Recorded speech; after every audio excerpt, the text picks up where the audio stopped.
El día de hoy vamos a ver lo que es la capacitación conceptual a los registros de ventas. De hecho, la idea de esta sesión es aclarar una serie de conceptos que es interesante que ustedes como operadores y usuarios del módulo de ventas en específico dominen en algunos casos, entendiendo que no todos los conceptos que están aquí aplican para cada caso, dependiendo de la naturaleza del negocio.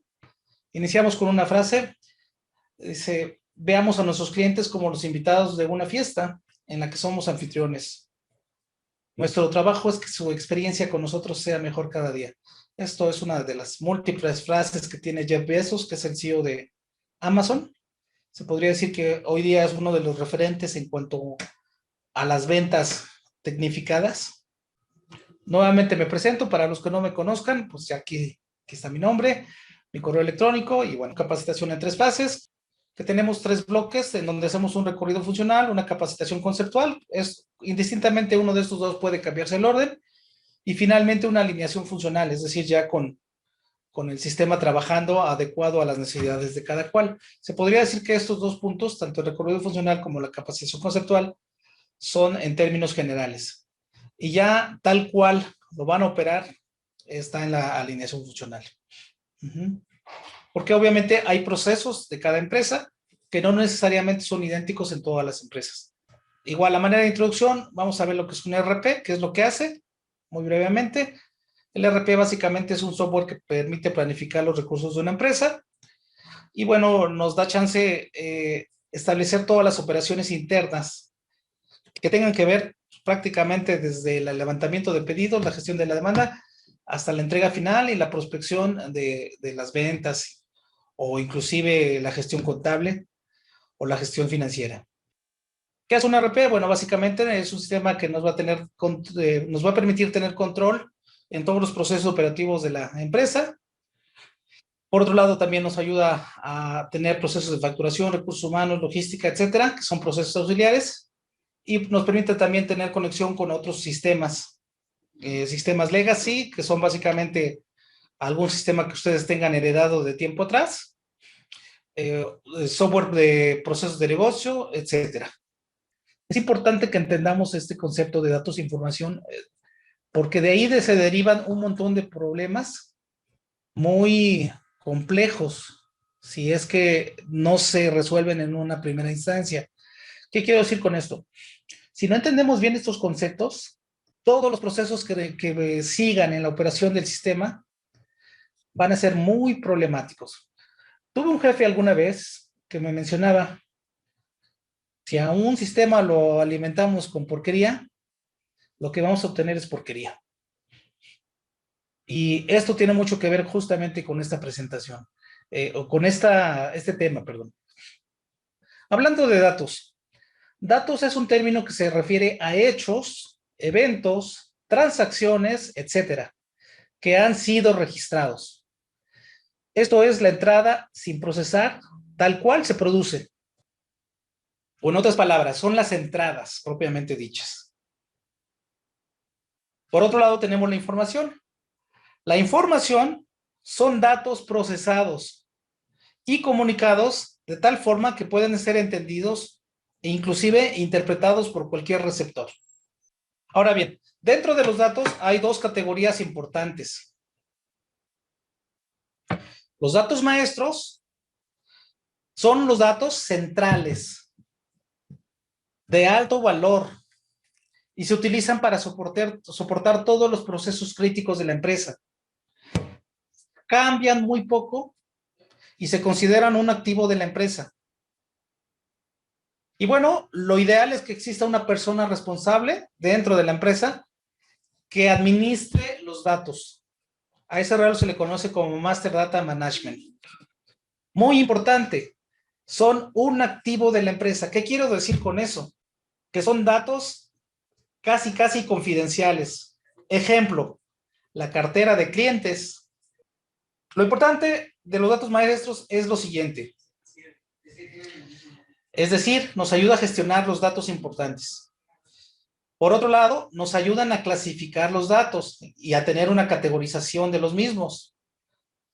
Después tenemos metadatos, es decir, descripción de los datos. Esto lo hacemos a través de un argumento que se le conoce como etiquetas. ¿Qué estoy tratando de decir con esto? Que los datos maestros es el dato propiamente dicho, pero asociado a él hay datos de referencia o datos de indexación o de categorización.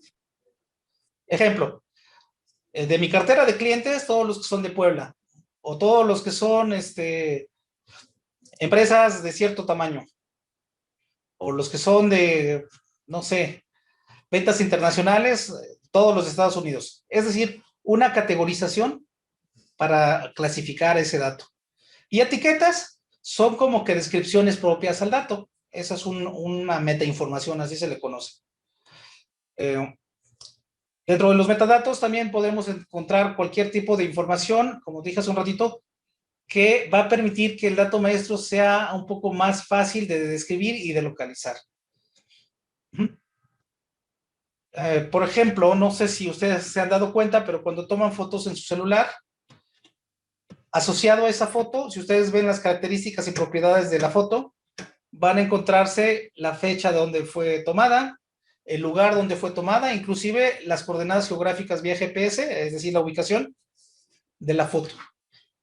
¿Qué tipo de celular usaron? ¿Qué tipo de características de la foto se usó? Toda esa información se le adosa al dato para tener una clasificación, una descripción un poquito más precisa y más ordenada. El encargado de datos maestros no solo los proporciona, sino al final también le da el mantenimiento, ¿verdad? Más bien, él simplemente es un registrador. Él no los proporciona. Él los colecta y se encarga de alimentar al sistema de esos datos. Y efectivamente, si cambia uno de esos datos, sería la persona ideal para actualizar la información del dato. Sí, debería de ser así, ¿eh? La realidad es que en pocas empresas le dan esta parte de importancia al dato. Se piensa que el dato se actualiza por sí solo. No siempre es así, ¿eh? Entonces aquí hay que tener cuidado. La realidad es que alguien pone mal un dato y difícilmente ese dato cambia, ¿eh? Precisamente por esas situaciones que hace falta un responsable de datos maestros. Bien, otro tipo de datos son los datos transaccionales. Los datos transaccionales, a diferencia de los datos maestros, son extremadamente dinámicos, es decir, su ciclo de vida es muy corto. Un dato maestro dura lo que dura la relación con el cliente, por poner un ejemplo. O un producto va a durar mientras lo sigamos vendiendo. Mientras que un dato transaccional es el resultado de una operación. Por ejemplo, puede ser una orden de venta, una cotización, ¿qué más sería? Una factura. Va a durar el dato plasmado para siempre, pero su ciclo de vida depende más bien del número del dato transaccional. Por ejemplo, en el caso de la cotización tiene un tiempo de vigencia. Vamos a suponer pues una cotización para una semana. En una semana esa cotización puede cambiar. O en el caso de una factura, mientras esté abierta, tiene un poquito de más valor. Cuando se paga, como que disminuye su nivel de importancia. Ya se vuelve muy estadístico y menos viva. Lo que quiero decir es que esos datos tienen un tiempo de vida corto y bueno, básicamente describen una parte del proceso. Ahora, ¿quién es el responsable de los datos transaccionales? Es el dueño del proceso.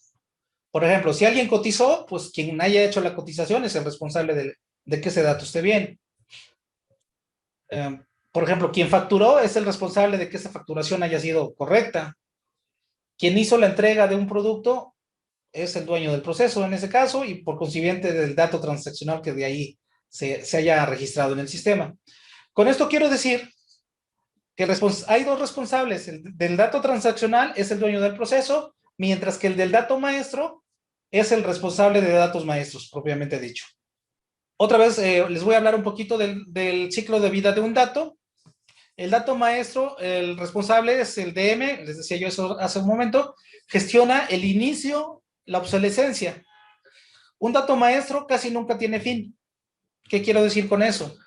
¿Se hace obsoleto? Sí. ¿Se hace inactivo? Sí. Pero de que muera es poco probable que ocurra. El dato transaccional El dato transaccional, como dije hace un momento, el dueño del proceso es el responsable.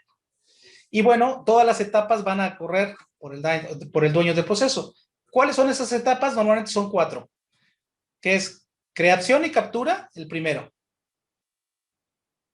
Transmisión, almacenamiento y seguridad, el segundo. Gestión, acceso y compartición, el tercero.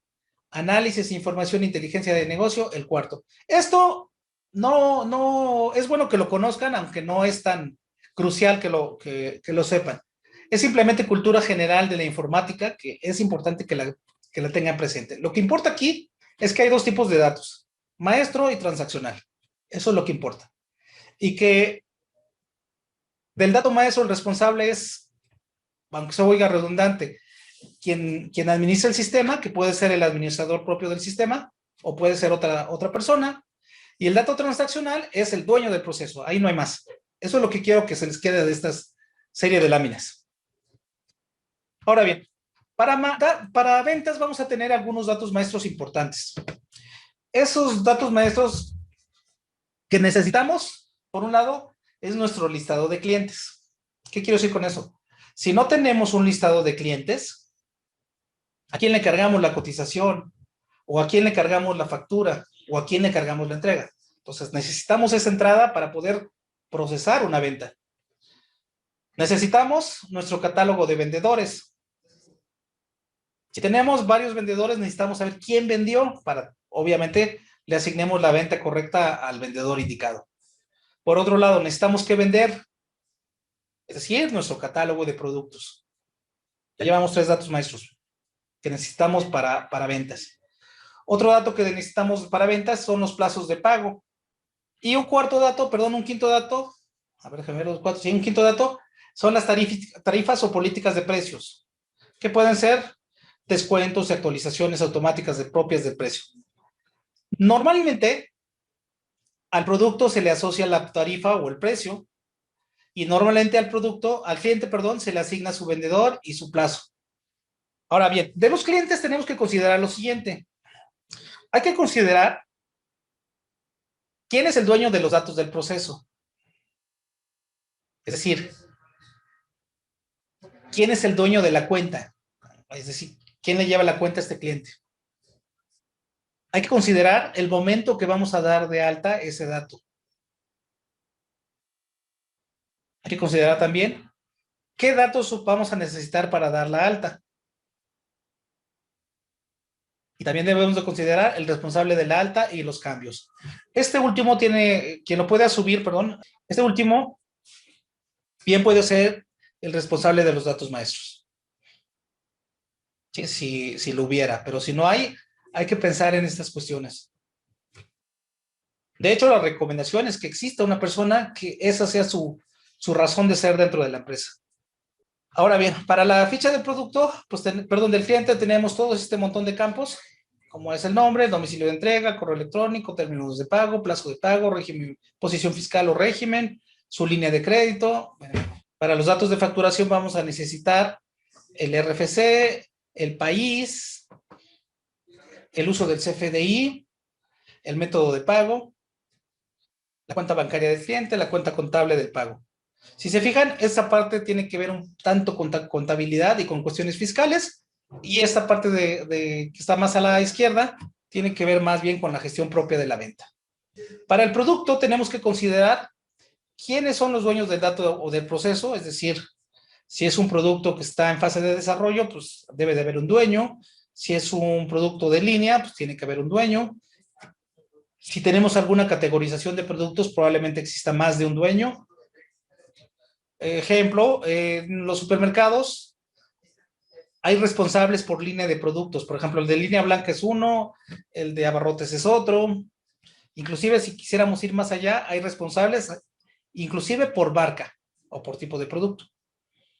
Es decir, quién es el dueño del producto, lo que les decía, el momento de la alta, cuándo es el momento idóneo para dar de alta un producto, los datos requeridos para la alta de ese producto, dependiendo de las especificaciones mínimas necesarias que necesitamos para el negocio, quién va a ser el responsable de la alta y obviamente quién va a ser el responsable de hacer ajuste de precios cuando ocurre.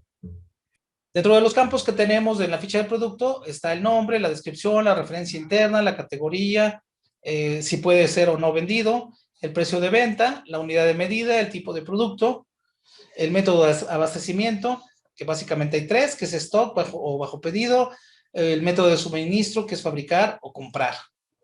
También tenemos el tiempo de espera del cliente, si es que hay que esperar para que nosotros logremos producir este producto, la cuenta contable del costo, el producto y su correspondiente al catálogo de CFDI que el SAT emite, y si el producto es inactivo o activo.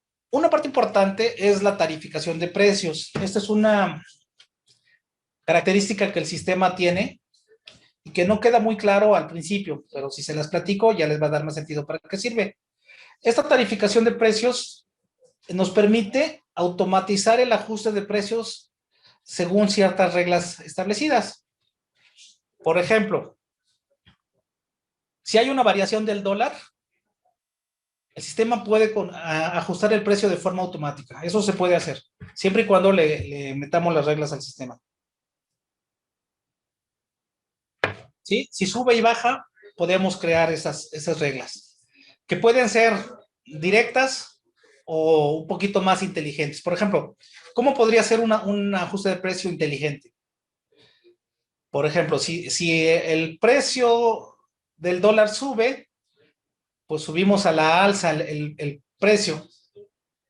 Pero si baja, podríamos dejarlo con el precio anterior sin que baje. ¿Sí? Insisto, dependiendo de la complejidad de las reglas que nosotros queramos crear, esas mismas reglas se pueden trasladar al sistema. ¿De acuerdo? Digo porque esta cuestión, si lo hacemos así como ajuste cambiario, a veces están ahí a la alza, pero también a la baja, entonces ahí puede haber ser que haya pérdidas. Es cuestión de pensarlo bien y esas mismas reglas se pueden poner. Otra cuestión que tiene que ver es con el ajuste inflacionario, también es factible. Otras tiene que ver con el sector del cliente, por ejemplo, si el cliente nos está comprando al menudeo, es un precio, si está comprando al mayoreo, al medio mayoreo o al mayoreo, son precios diferenciados del mismo producto. Un ejemplo, a lo mejor el menudeo lo vendemos en 5 pesos, al medio mayoreo lo damos en 4.50 y al mayoreo en 4 pesos. En realidad tenemos 3 precios. ¿Sí? Podemos establecer reglas para que solamente sea uno el precio de referencia y esa variación de precios sea ajustable dependiendo es el sector, la inflación, el ajuste cambiario, el sector del producto también, ¿sí? También es factible eso, si hay promociones o si hay descuentos. Todo esto puede combinarse de forma tal que todas estas tarifas se autocalculen y obviamente pues, nos den un precio ya calculado. Entiendo que si nuestro stock de productos es pequeño, no hay mucho problema en actualizar los precios. Pero si hablamos de miles, decenas o cientos de miles de productos, la verdad es que es un dolor de cabecita estar actualizando precios. Por ejemplo, nosotros tenemos por ahí un cliente que se dedica a vender acero y hierro industrial. Y ahí en su negocio el acero cambia de precio a veces varias veces al día. Eso ocurre. Entonces, ¿cómo saber o cómo tener el último precio? No hay otra más que crear reglas y que los precios de referencia sean autollenables. Eso sería lo ideal. Cuando yo hablo ahí de una visión holística, no sé si la palabra holística les resulte familiar, si no, les platico de qué se trata. Holística significa global, multidimensional. Pues cuando yo hablo de una visión holística, significa que tenemos que verlo entendiéndolo como un todo, no como la venta de forma aislada. ¿Por qué les estoy tratando de transmitir esta idea? Porque en un sistema, si hay un proceso crítico dentro de una organización, es el proceso de ventas. Por muchas razones. Razón número 1, pues de ahí sale el dinero para mantener al negocio. Razón número 2, todo lo que se pacte en el momento de la venta va a condicionar el comportamiento de toda la empresa. Por eso es que yo siento que debemos de verlo de esta forma. Les decía yo que el proceso es el que más relación tiene con los demás módulos y las implicaciones son mayores. En pocas palabras, se puede decir que el proceso de ventas va a dictar el conjunto de instrucciones a cada uno y a todos los procesos dentro de la empresa. ¿A qué me refiero con dictar instrucciones? Por ejemplo, en el momento de la venta vamos a pactar cómo vamos a facturarle al cliente. Y bueno, si se fijan, eso hace que todo, cuando se confirme una orden de venta, se disparen una serie de procesos internamente. Eso sería lo ideal. Vamos a analizar qué es lo que se va a disparar. Bueno, así muy rápidamente, el proceso de ventas, y viéndolo de esta forma lineal, aunque no necesariamente es así, cuando hablamos de la preventa, es el radio de acción del CRM, es decir, las iniciativas, las oportunidades y las cotizaciones. ¿Vale? Aquí no hemos vendido nada. La venta per se, es decir, con una orden de compra, ya entra en juego la venta. Luego vienen una serie de pasos que bien pueden intercambiarse entre ellos en cuanto al orden. ¿Cuáles son esos 3 pasos? La etapa de abastecimiento, que no es otra cosa más que la fabricación, si es que somos una empresa manufacturera, la adquisición, si es que somos una empresa comercializadora, y la preparación, si es que somos una empresa ensambladora. O entregamos kits, también eso podría ser en cuanto a preparación. O si somos una empresa de alimentos, puede ser que también entre en juego esta parte de preparación. Esta parte, existe un módulo que se llama MRP, que es el que permite hacer la fabricación. Otro módulo de compras para la adquisición y un módulo de almacén para la parte de la preparación. El almacén, por cierto, va más allá de solo almacenar cosas. También prepara cosas. Ustedes dirán, ¿y cómo es eso? Es muy simple. Si yo pido 5 piezas de esto, 4 piezas del otro, 20 piezas del otro, 5 kilos de esto, 5 kilos del otro, en términos reales, hay un almacenista que está tomando de los estantes esas cantidades y preparando el pedido. Bien, luego viene un proceso de facturación que, bien como les dije hace rato, puede ir antes del abastecimiento o puede ir después. Es indistinto, pero puede cambiar. Para el proceso de facturación, obviamente viene el módulo de facturación que tiene el sistema y es la preparación del CFDI, es decir, el documento con valor fiscal. Luego viene un momento que es el momento de la entrega, a través de un documento que se le conoce como albarán de salida. Y eso obviamente lo hace el almacén o el área de reparto, o logística, si es que tienen área de logística y embarques dentro de su empresa. Bien. Y luego viene un momento de pago. Esto se ve en un módulo que se llama cuentas por cobrar, y el documento asociado a eso tenemos un comprobante de pago. ¿Qué estoy tratando de decir? Aquí arriba le estoy mostrando módulos del ERP. Y aquí abajito, dependiendo en el momento en el que estemos, son datos transaccionales. Es decir, para cada iniciativa voy a tener un dato transaccional. Una oportunidad es un dato transaccional. Una cotización es un dato transaccional. Una orden de compra es un dato transaccional. Una fabricación, y así para cada caso. ¿De acuerdo? Una característica de los datos transaccionales es que normalmente van a tener un número. Por ejemplo, la factura número 3430.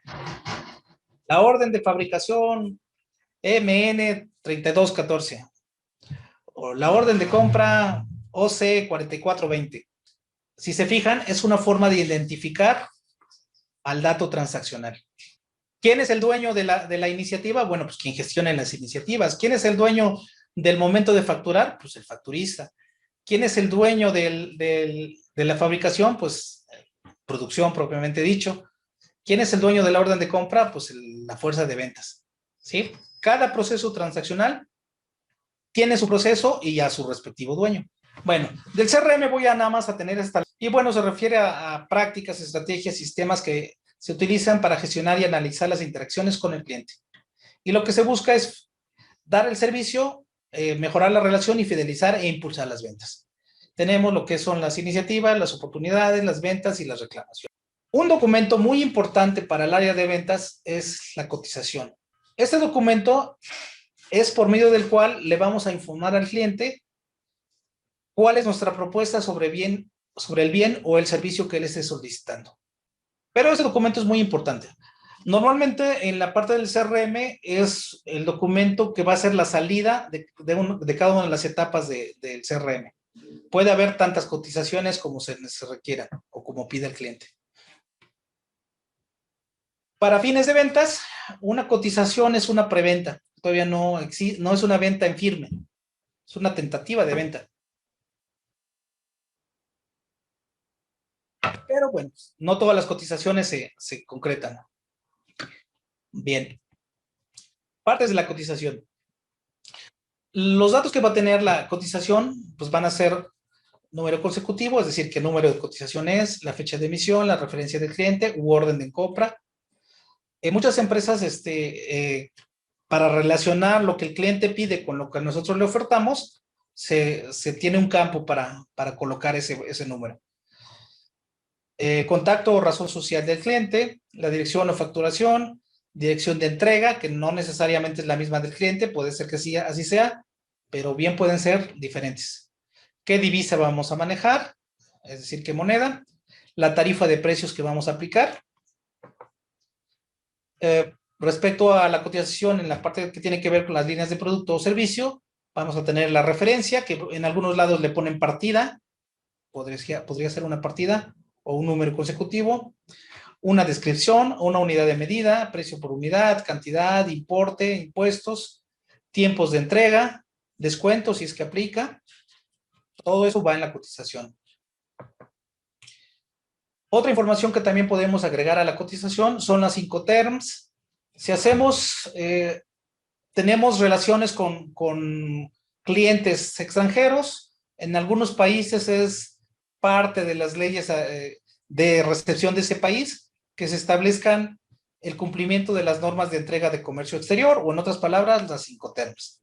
Entonces, eso también es parte de la cotización.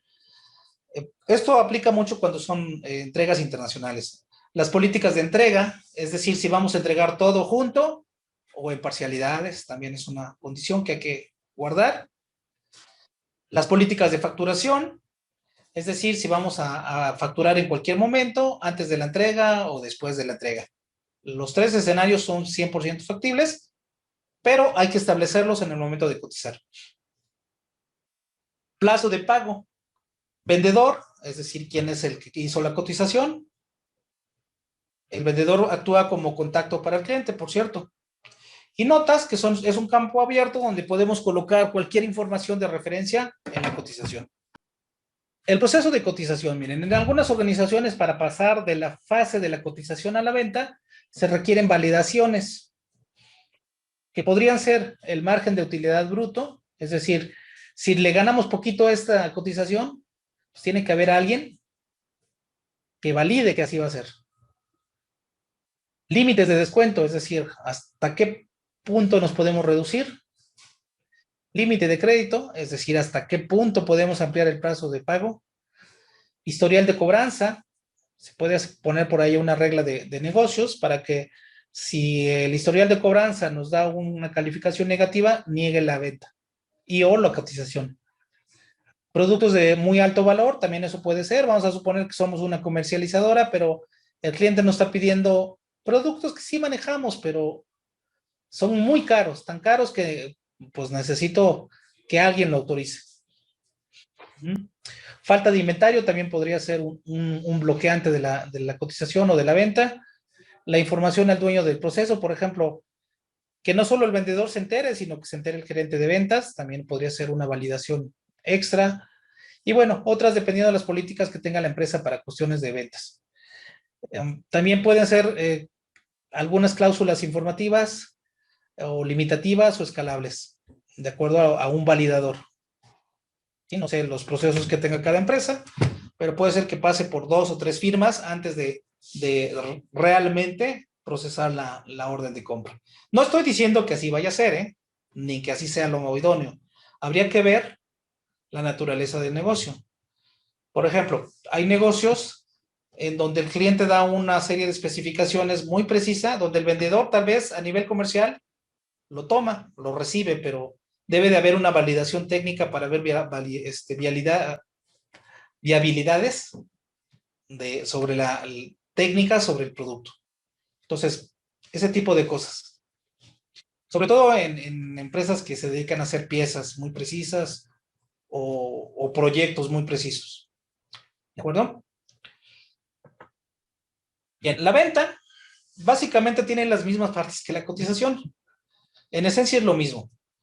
La excepción o la diferencia entre el proceso de cotización y la venta es que la venta en sí es una venta ya, propiamente dicha. ¿Sí? Y ya tiene todas las validaciones y calificaciones apropiadas. Es decir, la cotización es desde el momento que nace, inclusive mientras está en procesos de validaciones, sigue siendo cotización. Realmente la validación final es cuando el cliente dice, órale, va, lo compro. Esa es la validación final. Entonces, entendamos que entonces que una venta es una cotización validada por el cliente.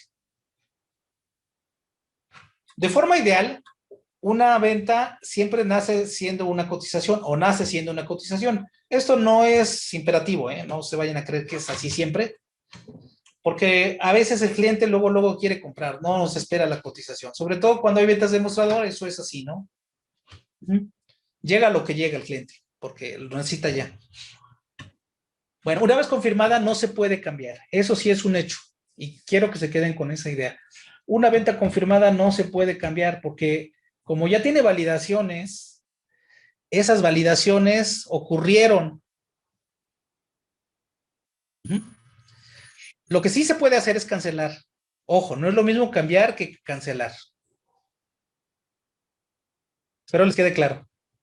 Cambiar significa que, por ejemplo, eran 5 piezas de X producto y ahorita ya nada más quiere 4. ¿Sí? O sea, se está desdiciendo el cliente. Lo ideal es que no se cancele. Perdón, que no se cambie. En su lugar, mejor cancelemos la primera de cero y creemos una nueva. ¿Por qué les recomiendo esto? Precisamente para fines de auditoría no tengamos controversias extrañas ni a nivel interno ni con el cliente. ¿Sí? Porque si no, dentro de la organización vamos a tener discrepancias de información. ¿Sí? Ahora bien, si el cliente incrementa las cantidades cotizadas, simplemente lo mejor es poner una orden de compra nueva con esa diferencia de incremento que tengamos de piezas. ¿Sí? Y se puede utilizar la misma referencia del cliente, pero sigue siendo una nueva, no una cambiada. Con eso los invito a que seamos muy conscientes de que si una orden de venta cambia, ahí hay un sinfín de susceptibilidades que hay que aclarar. Como les dije hace un ratito, la orden de venta dictamina el comportamiento interno de la empresa. Entonces, por ejemplo, si es un producto que ya estábamos a media fabricación, ¿a quién le vamos a cargar esas piezas que están fabricando? Si el cliente se está echando para atrás. Ahí hay que tener muy claras las negociaciones comerciales con el cliente para que en ese tipo de casos se tenga una política bien establecida de que, ok, ya te cancelaste, pues ni modo, con la pena te voy a tener que cobrar una parcialidad o algo, porque si no, hay ahí unas situaciones, sobre todo con productos muy especializados que no son de fácil venta. Sí, no es lo mismo que les cancele, no sé, una caja de cornflakes a algo que sea muy especializado, ¿no? Porque una caja de cornflakes, pues la pueden vender después, ¿no? ¿Qué estoy tratando de decir con esto? Dependiendo de la naturaleza del negocio y dependiendo de las políticas que se tengan, este tipo de cosas hay que aclararlas muy bien. Y como les dije hace rato, la venta dispara cosas al interior de la empresa. Entonces, si yo las cancelo antes de tiempo o modifico más bien esas cantidades, puede ser que haya yo vendido 5, pero como el cliente se echó para atrás con 2, pues ya le puse 3, pero la orden de compra de entrega decía 5. Entonces, ¿a cuál le haces caso? O en su defecto, actualizar en cascada la orden de entrega. Si se fijan, son escenarios bien un poquito enredados, no tan simples de resolver ya en la práctica. ¿Sí? A nivel proceso se puede resolver, pero a nivel práctica, créanme, genera muchas controversias.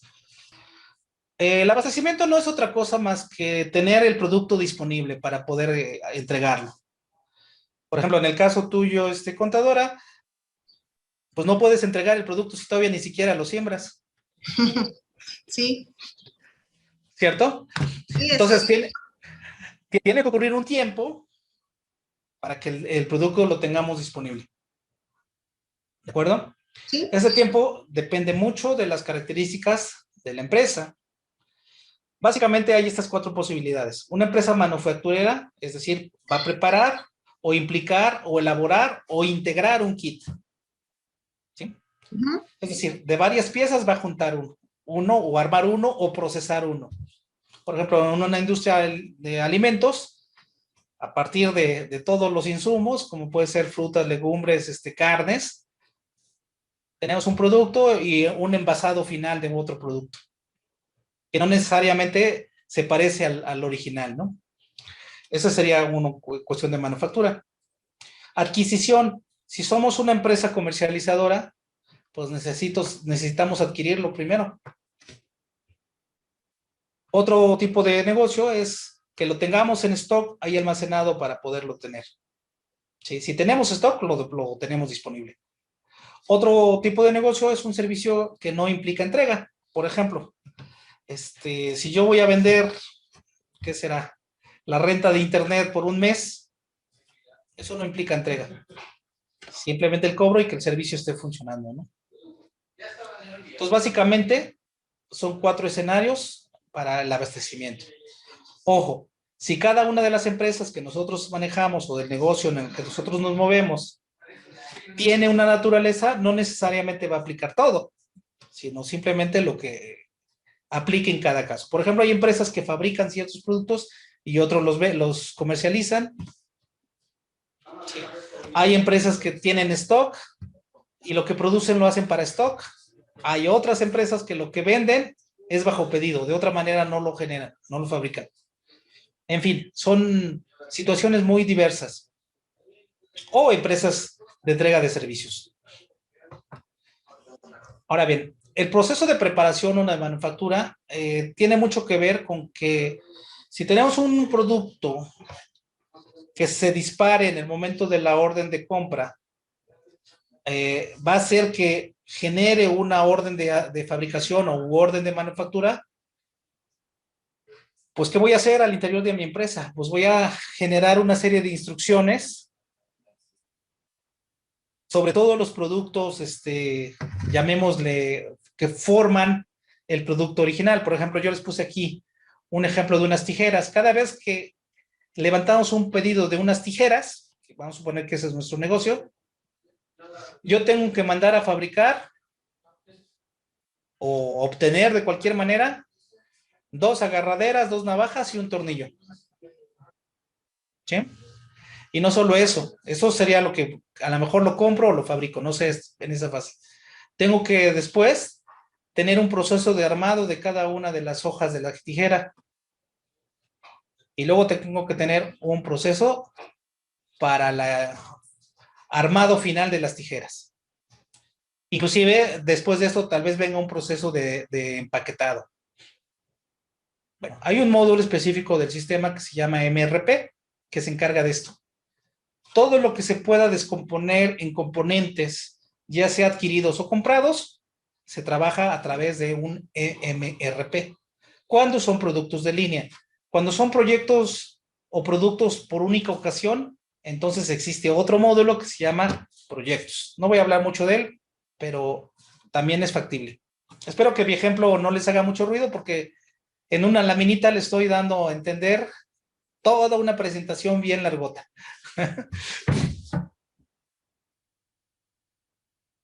Espero se comprenda, es muy a grosso modo esto. Lo que yo sí quiero mencionarles es que en el momento de que yo concreto la venta, al interior del sistema me va a disparar órdenes de fabricación o de ensamblado.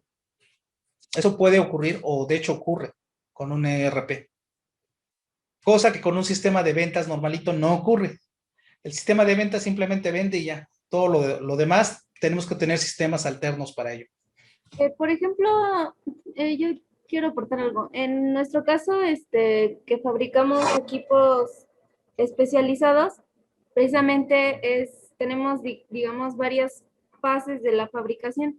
Por ejemplo, una área que se llama habilitado, en donde cortan las piezas que se van a ocupar, luego pasan al área de soldadura, se van a soldar y así sucesivamente, ¿no? O sea, se soldan a lo mejor unas estructuras y luego pasan al área de ensamble y ahí ya se junta todo, ¿no? A eso más o menos se refiere, ¿no? Más o menos con una diferencia. Cuando hablamos de un producto de línea, significa que es un producto en serie. Hacemos cientos o miles de piezas. ¿Sí? Cuando hablamos de un proyecto, son productos de una única venta. No sé si en el caso de ustedes sean productos repetitivos o de una única venta. Te lo pregunto porque se maneja diferente.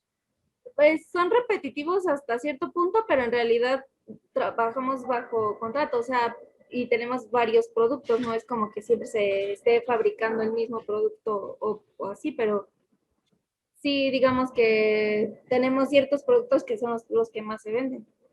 Exacto. Te voy a poner un ejemplo, mira, retomando el ejemplo de las tijeras. Vamos a suponer que ustedes en la fase repetitiva es el nivel 2.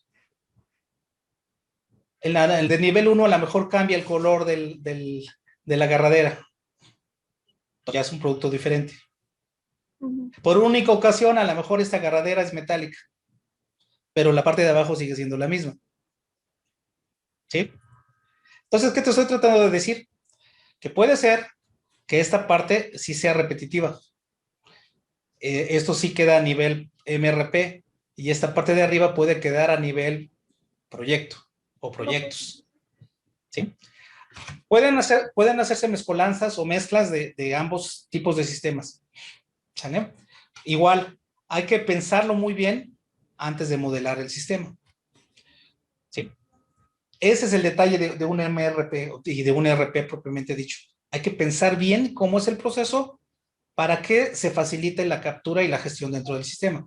Aquí lo importante es que, como tú mencionabas, no vas a hacer un producto nada más por hacerlo, ¿eh?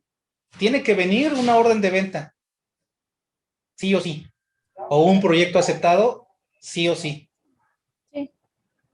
¿Sí? Eso es a lo que yo me refiero en la parte de cotización y de venta. Y eso va a disparar cosas al interior de la empresa.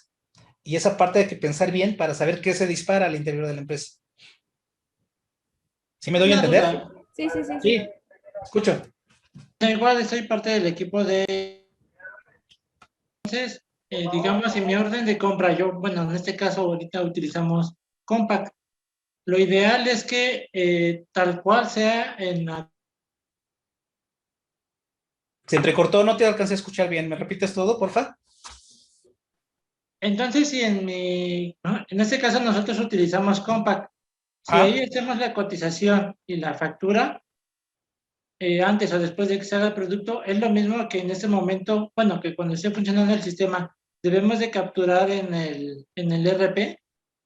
No, te voy a decir que no. El sistema tiene que tener el ERP, todo el montón de productos, fórmulas, todo lo que tú manejas en tu empresa.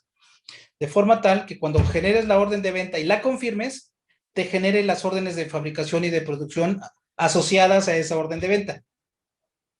Ok, entonces, por ejemplo, si yo vendo grúas, ¿no? Si Ajá. yo ocupé 2 toneladas de acero, 1,000 tornillos, 5,000, no sé, Claro, eh, todo lo demás, ¿no? sí. Todo esto debe de venir en la cotización previo a, así que No se actualice. necesariamente. Sí, no necesariamente. Mira, la cotización te está englobando todo, ¿cierto? Sí, Pero cuando tú confirmas la orden de venta o la cotización propiamente dicha, el cliente la acepta, al interior de la empresa, tú sí tienes que tener disparadores de adquisición de esas 1,000 tornillos, de esas, no sé, 2 toneladas de acero, de tal característica, llantas X, Y, Z, te va a detonar compras, por un lado. Y por otro lado, te va a detonar instrucciones de armado dentro de la empresa. Eso es lo que debería de hacer. O sea, por ejemplo, nosotros vendemos una grúa, articulada, ¿no? Así es. Entonces, nosotros como tal en la cotización se lo viene la grúa, pero Exacto. ya una vez que nosotros emitimos esa orden de trabajo, ya se va a enlistar la lista de materiales y Y es las órdenes de trabajo interna que se tienen que trabajar para correcto. que se logre eso, ¿no? Así es. Eso básicamente es lo que haría el módulo de MRP, no el de ventas, el de MRP. Pero quien detona la orden en el MRP es ventas. Eso es lo que quiero que se les quede bien claro. Ok, sí. ¿Sí? Porque la orden de venta del MRP no se hace por sí solita. Nace en la venta. Y otra duda, por ejemplo, si comentas, ¿no? Está por nivel 1, nivel 2 y nivel 0. Por ejemplo, si mi grúa, todas son, digamos, igualitas en el nivel 2, pero ya en el nivel 1 digamos, difieren. Ya en el nivel 0 ya es una especialidad. Por ejemplo, puede ser Claro. una grúa para tantos metros, para 3 metros, luego para 5, luego para 10. Todo esto, cuando se detona, digamos, la orden de trabajo, ¿son diferentes todas? ¿Tendrían que ser diferentes? Son tantas como sean necesarias. Mira, aquí, si yo estoy en el nivel 0, hay una orden de trabajo y una lista de materiales. ¿Sí? Van a ser estos 3 componentes. Sí. Si estoy en el nivel 1, ahí ya no hacen falta los tornillos. ¿Sí te fijas? ¿Ok? Es decir, que los tornillos no son componente para el nivel 1. Al 0 sí, pero para el 1 no. Y si estoy en el nivel 2, ya en este caso me fui a lo más profundo de los niveles de MRP. Pero la realidad es que puede haber tantos niveles como queramos. Ah, ok. ¿Sí? Sí, es por simplicidad está este ejemplo, ¿eh? No se lo tomen así tan que tiene que ser 3 niveles. No, no es cierto. Puede haber tantos niveles como queramos. Y cada nivel tiene sus productos y sus listas de materiales asociadas. La lista de materiales en inglés se le conoce como Bill of Materials, BOM. ¿De acuerdo? También se le conoce como receta. Pero bueno, esa es harina de otro costal. Ahorita yo solo lo puse para indicar que la venta dispara esto. ¿De acuerdo? O sea, no nos detengamos mucho en esto porque en su momento lo vamos a ver con detalle. Por eso les dije que en una laminita estoy agrupando como 2 sesiones como esta, por lo menos 2 sesiones. Ya se imaginarán la complejidad. ¿Sale? No quiero ser evasivo, pero es así. Ahorita no es motivo de estudiarlo demasiado. Nada más sepan que existe y cómo se llama. ¿De acuerdo? Sí. Bueno, seguimos. Luego tenemos lo que es la cotización de la compra. Si el producto se vende bajo pedido, posiblemente se consulte con el proveedor precio y disponibilidad. Esto implica 2 escenarios para el área de compras. 1, que se compra y se cotiza emparejado 1 a 1 según la orden de compra. Vamos a suponer que nos compran un motor. Nuestro cliente quiere un motor muy especializado. ¿Sí? Entonces yo tengo que hacer una orden de compra con mi proveedor de ese motor, porque yo no lo vendo. Perdón, yo no lo ensamblo, simplemente lo comercializo. Entonces yo hago asociado 1 a 1 una orden de compra a mi proveedor. ¿Sí? Este es el escenario 1. Obviamente tengo que tener a mi proveedor, cotizar su precio y muchas cosas por ahí, mucha gestión ahí. Pero el segundo escenario es que compre yo los motores de forma consolidada del mismo producto en un lote más grande y de forma planificada para reducir costo. Por ejemplo, si ese motor es de mis productos de línea, es decir, que yo tengo que tener un stock para poderlo vender, me conviene mejor comprar stock de, no sé, 10 motores y tenerlos ahí en stock. ¿Por qué? Porque bajo costos que estar comprando uno por uno. De cualquier manera, estos 2 escenarios son modelables en el sistema. Que me dispare una compra 1 a 1 o que me dispare como un planificador de stocks para hacer una compra consolidada. Por ejemplo, si yo tengo 5 productos en stock y mi stock ideal es de 10 y mi stock mínimo es de 3, entonces cuando ya lo estoy cotizando, también tengo que empezar a considerar la adquisición de reposición para que yo planifique esa compra. Una cosa ideal es que podemos tener listas de productos del proveedor con sus precios. Es decir, el proveedor nos manda toda su lista de precios con productos y tenerlos de referencia en el sistema para que no tengamos que estar llamándole al proveedor cada vez que nos coticen algo, si ya tenemos una lista vigente de precios. Eso se puede hacer. ¿Sí? Esto ocurre cuando se tienen productos especializados y comercializados. ¿De acuerdo? Espero les dé sentido, ¿eh? Y todo esto se lo estoy mencionando por lo siguiente, miren. Acuérdense que yo les había puesto esto. Tenemos la preventa, la venta y el abastecimiento. Estamos analizando este punto ahorita. ¿De acuerdo? Estamos ya sea en fabricación, para eso el MRP. Adquisición, es que lo vamos a comprar. Y ahorita vamos a ver la parte que tiene que ver con preparación. ¿Sí? Entrega. Ok, la entrega tiene que ver con un albarán, así se le conoce en el sistema, pero también podría ser una revisión u orden de entrega. Los 3 nombres son perfectamente compatibles. Orden de entrega, revisión o albarán. Cada vez que se confirma una orden de venta, si el producto es almacenable, es decir, que lo podemos guardar, se va a disparar una orden de entrega, que no es otra cosa más que un albarán de salida. ¿Para qué? Para que el almacenista prepare esa serie de productos, lo que les decía yo hace rato, el picking, arma el picking, junta el paquetote, para que cuando venga el cliente se lo entregamos. Ahora, dependiendo si en la cotización se indicó y en la política de entrega parcial o total, va a darnos chance de crear una o varias backorder de entrega.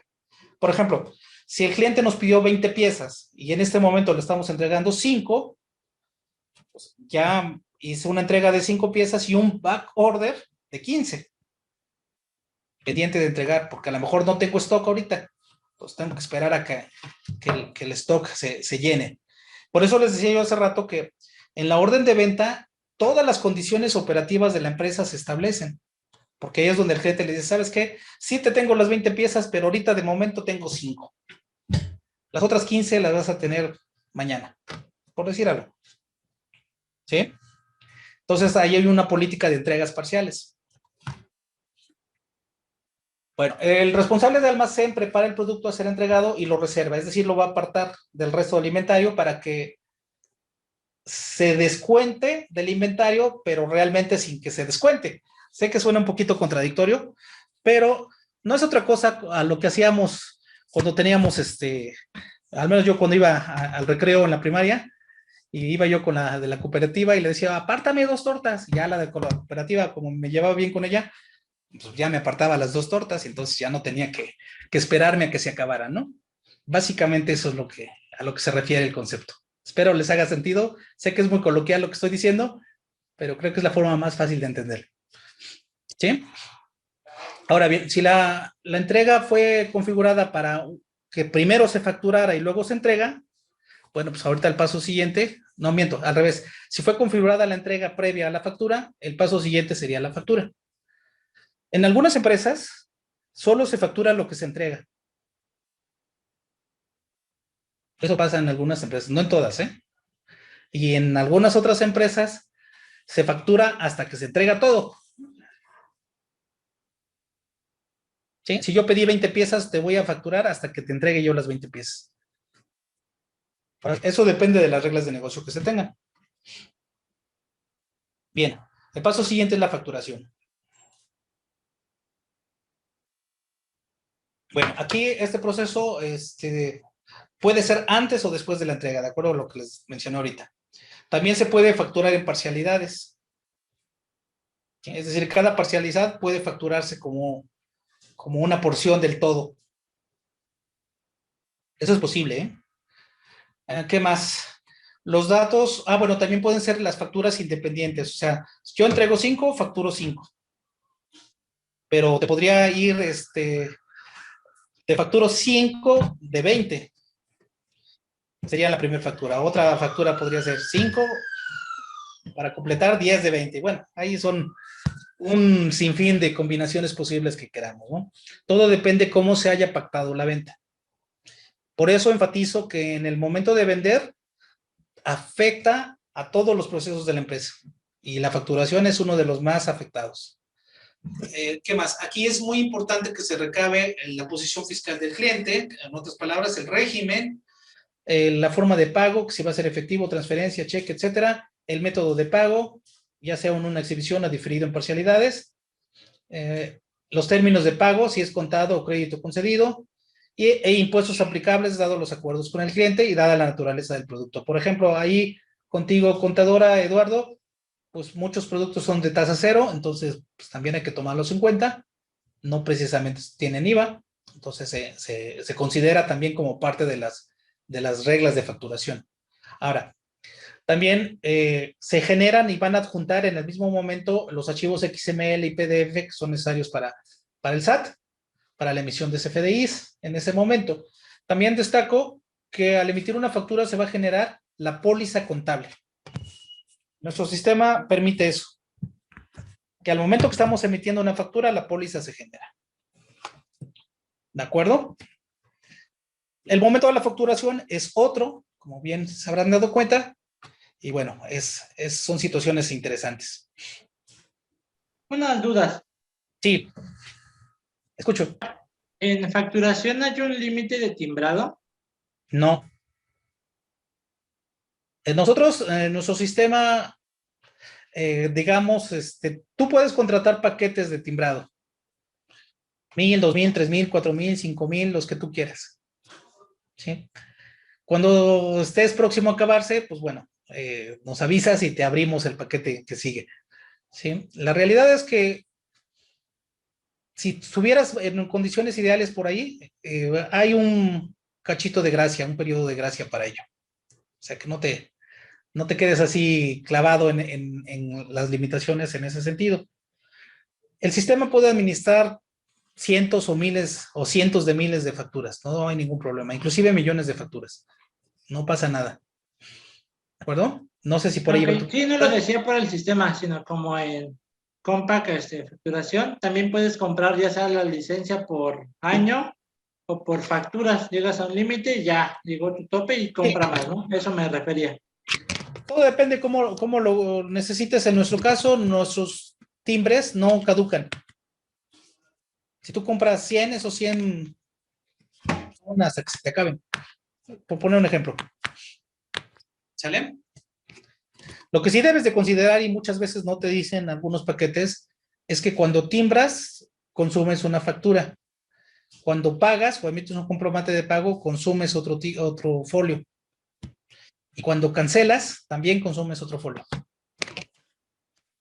Ah, ok. Eso no lo sabía. No, eso ocurre. ¿Por qué? Porque el PAC participa en esos 3 momentos. Por eso hay empresas que te cobran la refacturación y todo eso, ¿no? Algunas, eso ya es una política de alguna empresa, pero bueno, ese es el detalle. Digamos, es una forma de protegerse para que el cliente pues, ponga mucho énfasis en el procesamiento. Y otra duda más. ¿Sí? Cuando, por ejemplo, yo voy a facturar por el RFC, no sé, tiene algún problema con el SAT o lo dieron de baja o debe, o algún tema por ahí, ¿el sistema me lo arroja así como tal? ¿O solo, o da alguna, como digamos, pequeña explicación? Sí, de momento hace una validación de formato, de momento. ¿Sí? Y una consulta en la existencia o no existencia. Estamos trabajando, todavía no lo tenemos, pero estamos trabajando en que leas las listas negras del SAT y si es un usuario facturero, me parece que le llaman, que tenga alguna restricción por parte del SAT. Esa parte todavía no la tenemos liberada, aunque estamos trabajando en ello.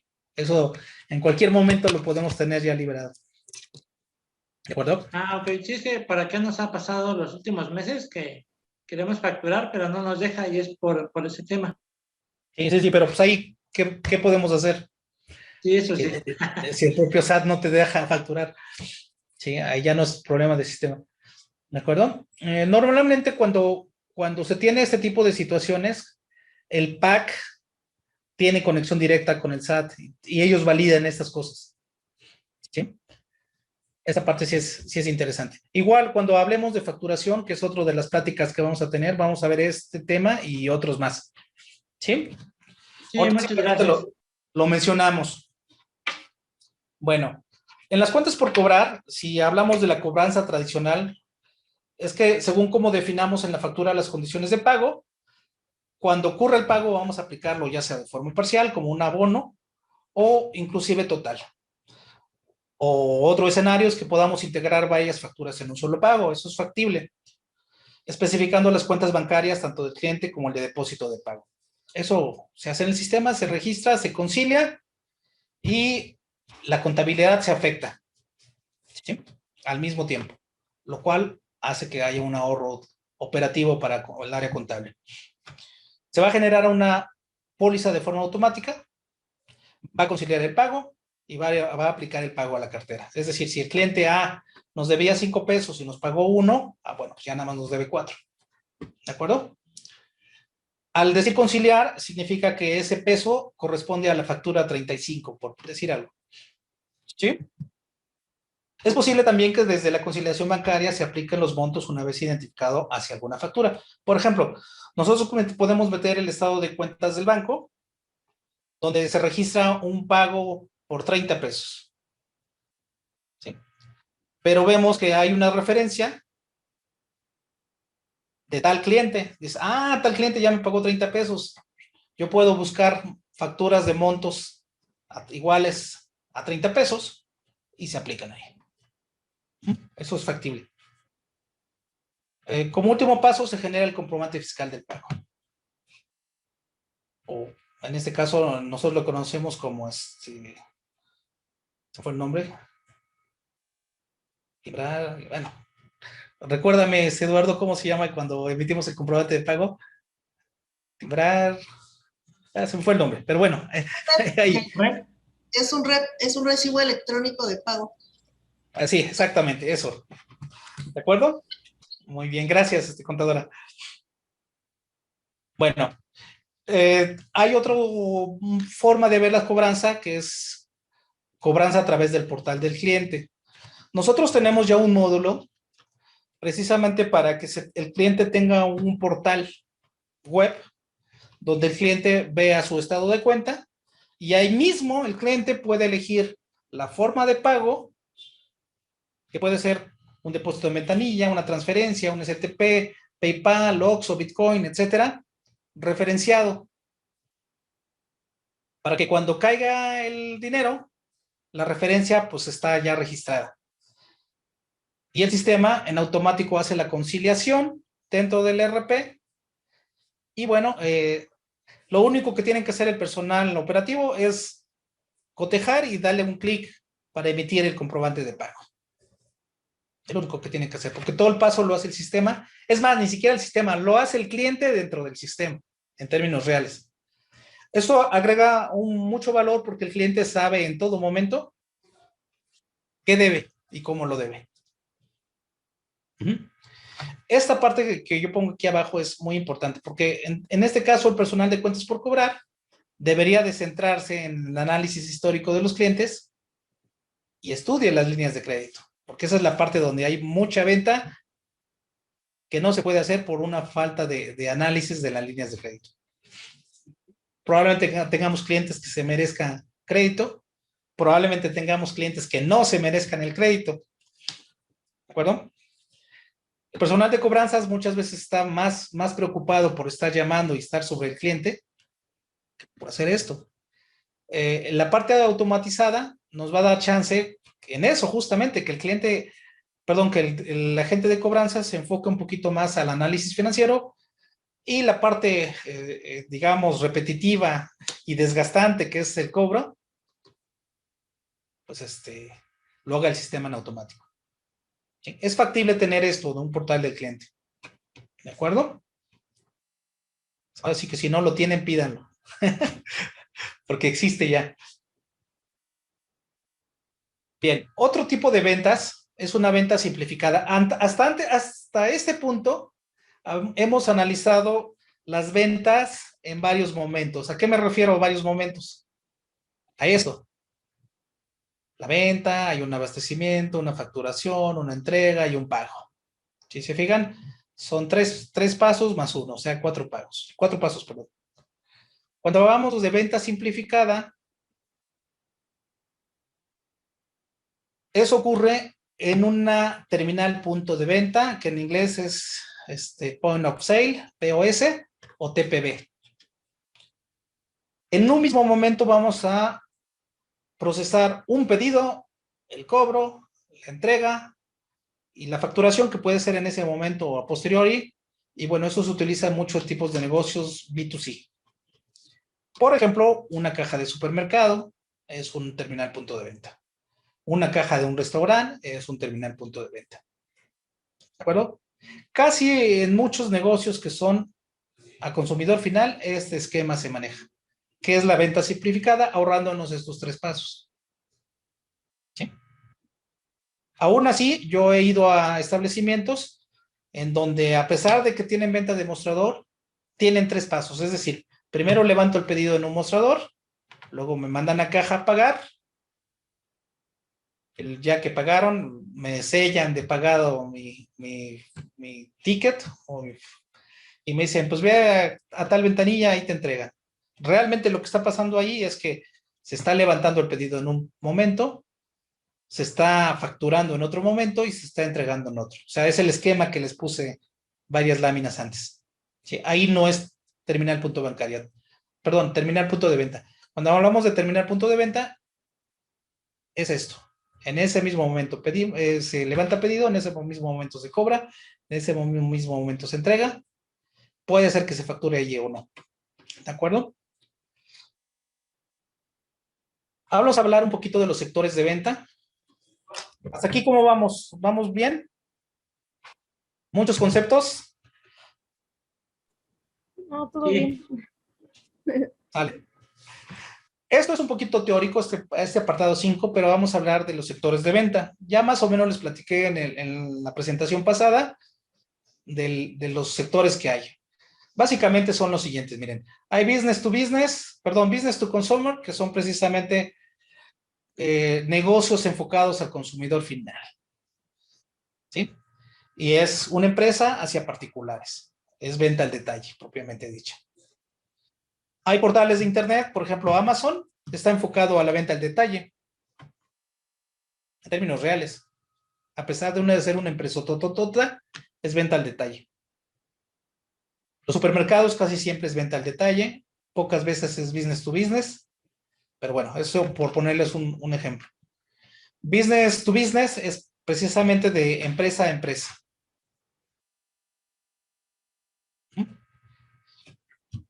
Hay business to employee. La empresa le vende a sus propios empleados.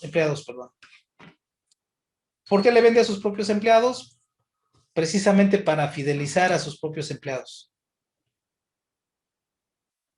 ¿Sí? Son estrategias de venta y de mercadeo, ¿eh? No se casen con ello, pero existe. ¿De acuerdo? Existen business to administration, es decir, empresas que le venden a gobierno. Por ahí mencionaba, de ahí, gente de hidromecánicos, corríjame, que ustedes a veces participan en licitaciones en Compranet. Entonces, Sí, la mayor parte de nuestro trabajo es con el gobierno. Así es. Entonces yo podría entender que una buena parte de su negocio es business to administration. Sí. ¿De acuerdo? Tiene ciertas reglas, ciertas metodologías y asegúnes que no se tienen en un business to business, que hay que tener y cumplir. Por ejemplo, hay algunos estados que hay un impuesto que se llama el 5 al millar, lo aplican, y eso en el momento de facturar hay que tenerlo presente. Es por poner un ejemplo de variaciones en el modelo de negocio. Hay otro tipo de negocios que se les llama business to investors o B2E. Esto, por ejemplo, la empresa se encarga de ser el contacto entre el inversionista, o más bien, sí, el inversionista y el que hace proyectos. Por ejemplo, dentro de esta categoría podría estar un corredor de de bienes raíces. Él no es dueño del terreno ni de la casa, simplemente es el que vende y recibe una comisión por ello. Este tipo de negocios es así. Otro tipo de business to investor es alguien que es un corredor de bolsa, por ejemplo, es también este tipo de negocio. Y bueno, varios ejemplos son para eso. Ahora, ¿por qué les presento todos estos tipos de negocios? Inclusive hay otro más que no puse aquí, que es gobierno a ciudadano. Ese tipo de operación también existe. Porque, por ejemplo, los CRMs que vimos la semana pasada aplica también para levantar oportunidades de obra pública. Tengo un amigo que adaptó un CRM, no nuestro, de otra empresa, un CRM lo adaptaron para que se utilizara en un ayuntamiento. Y en el portal del ayuntamiento levantaban sus registros y eso era una iniciativa. Ya la gente del ayuntamiento pues decía, es una iniciativa, y ya agrupaba. Todos se quejaban de que falta una lámpara en la calle tal, pues la tendríamos de volada. Por poner un ejemplo, ¿no? Entonces, este tipo también se puede modelar. ¿Por qué eso los puse? Porque cada una de estas situaciones tiene singularidades diferentes. No podemos tratar de la misma manera una venta B2C que B2B, que B2E, que B2E, etcétera. En el momento de cómo se esté modelando, tiene singularidades. Por ejemplo, algunos va a aplicar algunos impuestos, algunos no. Algunos el propio empleado lo tengo como cliente, en el caso de B2E. En el B2B, perdón, el crédito, la cobranza y todo eso es muy enfático, el análisis financiero. En el B2C, ¿sí? Inclusive en el B2C se pueden establecer, por ejemplo, programas de recompensas que no se van a poder poner en los otros modelos. Ejemplo, los famosos puntos payback, la estrategia de puntos, todo eso son reglas que se les llama reglas de fidelización o estrategias de fidelización de clientes. Hay toda una serie de módulos para ello. Con esto quiero decirles que dependiendo de la naturaleza del negocio, se modelan con ciertas características distintas para cada negocio. Y ahí la gran diferencia que van a tener con sistemas como Aspel, como Compact. Esos están pensados para todo tipo de negocios. ¿De acuerdo? ¿Sí? No está pensando en un sector muy específico y ahí es donde fallan ese tipo de sistemas. No es que sean malos, son buenos. La verdad es que pues venden mucho, pero fallan para singularidades como las que ustedes viven en su día a día. Precisamente porque para ellos no es negocio estar pensando en que tal sector lo va a usar de tal forma o tal tipo de negocio lo va a usar de esta otra forma. Y ahí el detalle. Espero les haya dado sentido, un poquito como cultura general de ventas. Esta parte también de estrategias de modelos y políticas de ventas también tiene que ver un poquito con ciertas estrategias de cómo vender. Bueno, ¿hasta acá vamos bien?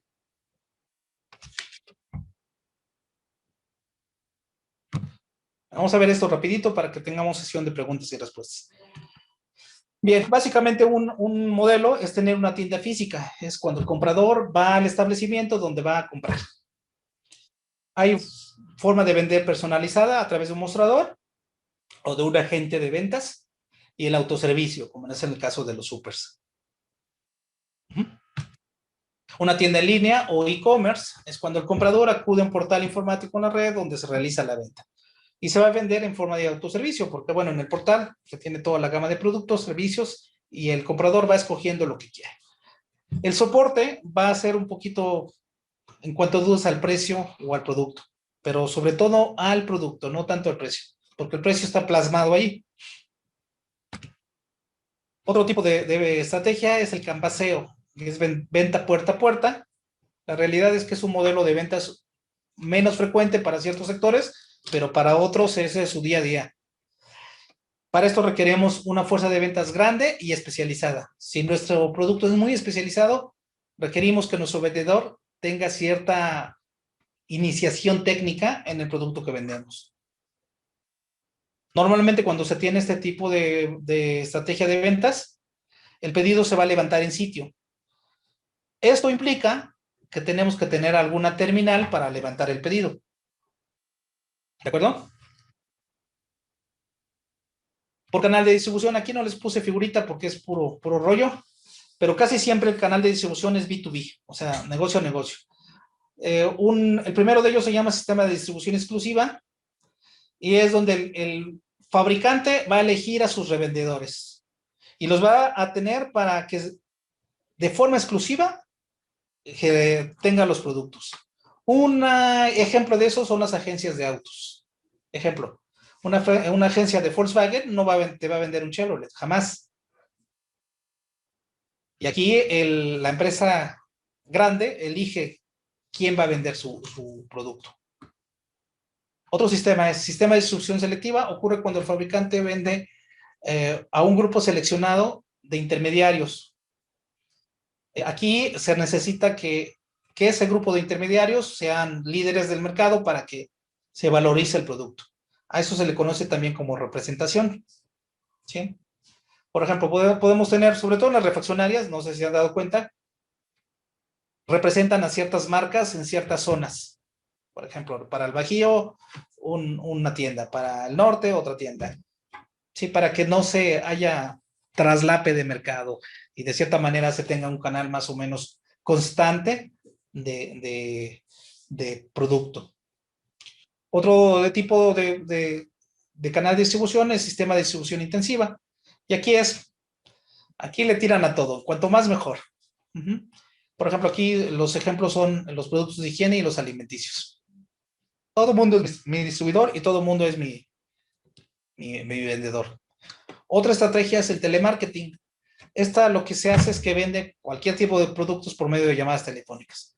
Una de las condicionantes es que necesitamos una fuerte inversión en tecnología, ya sea en un sistema como en telefonía. Y la telefonía inclusive dispara lo que el operador va a hacer. Él no tiene forma de elegir a qué cliente le vende. El sistema te dice, inclusive hasta el sistema marca a qué cliente le va a vender, ¿eh? Así funcionan en las áreas de telemarketing. Las restricciones de venta, es decir, cuando la venta no ocurre.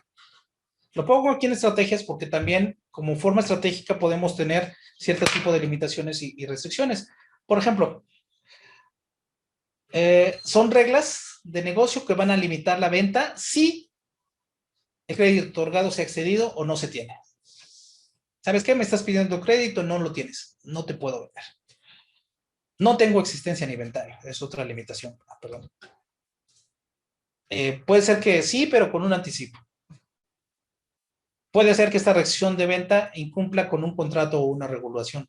Esto es importante para el caso que mencionabas, contadora. ¿Sí? Puede ser que lo que me pides esté violando el contrato pactado. Sí. Entonces, hay formas de restringir y hay que modelar esta parte. Lo pongo acá en estrategias de venta porque son formas de cómo vender. Otra modalidad de ventas también son las ventas periódicas, que no son otra cosa más que reglas operativas recurrentes de negocio que se activan según transcurre el tiempo. Puede ser, por ejemplo, una suscripción anual o mensual. En el caso de los servicios de telefonía, pues así ocurre. O contratos por servicio, que son renovables y expirables a cada tiempo, o pólizas de mantenimiento o de servicio. Sí, de forma tal que transcurre su tiempo de servicio y automáticamente se renuevan. Si no se paga, pues el servicio se suspende. Por ejemplo, en el caso de las pólizas, con los seguros así funciona. Yo lo que quiero decir aquí es que es una modalidad de venta también, donde no hay un vendedor, sino básicamente el sistema es el que vende, en términos reales. ¿De acuerdo? Sí. Otra parte que también hay que tener muy en cuenta para la estrategia de ventas son las políticas de devoluciones. Es decir, tenemos que establecer qué reglas van a hacer que se desactive la venta y se establezcan claramente ante el cliente cuáles son las políticas de devolución. Por ejemplo, el incumplimiento de las condiciones de venta. Si en el sistema o en ningún documento no plasmamos esas condiciones, pues el cliente pues se despacha con la cuchara grande, dijeran por ahí. Sí. Si especificamos, en caso de esto, aplica esto, ya cambió la cosa. Y si eso mismo se pone en el contrato, pues ni se diga. Bueno, ¿cómo le vamos a dar tratamiento al material defectuoso si ocurre? ¿Sí? ¿Qué vamos a hacer en ese caso? ¿Vamos a regresarle dinero? ¿Vamos a darle nota de crédito? ¿Qué hacemos? Eso es importante establecerlo como regla operativa, porque esa misma regla se puede trasladar al sistema y funcione como una restricción. ¿De acuerdo? Por ejemplo, yo conozco empresas que no regresan dinero. Si falló algo, te dicen, tienes una nota de crédito para comprar lo que quieras. Y así lo tienen. Desde hecho, cuando tú vas a la factura, dice, en caso de devolución, bueno, todo el rollo, dijeran en otro lado, ¿no? No aplica. Caray, pues ni modo. Garantías también. ¿Cuál va a ser nuestra política de garantías? ¿De acuerdo? Todo eso es importante porque son reglas de negocio de ventas bien interesantes que sí se pueden integrar a un RP. Sí se puede, ¿eh? Como dije hace ratito, hay que pensar bien y conocer sobre todo de parte de ustedes como usuarios si eso añade valor a su operación diaria. Si añade valor, se pone. ¿De acuerdo?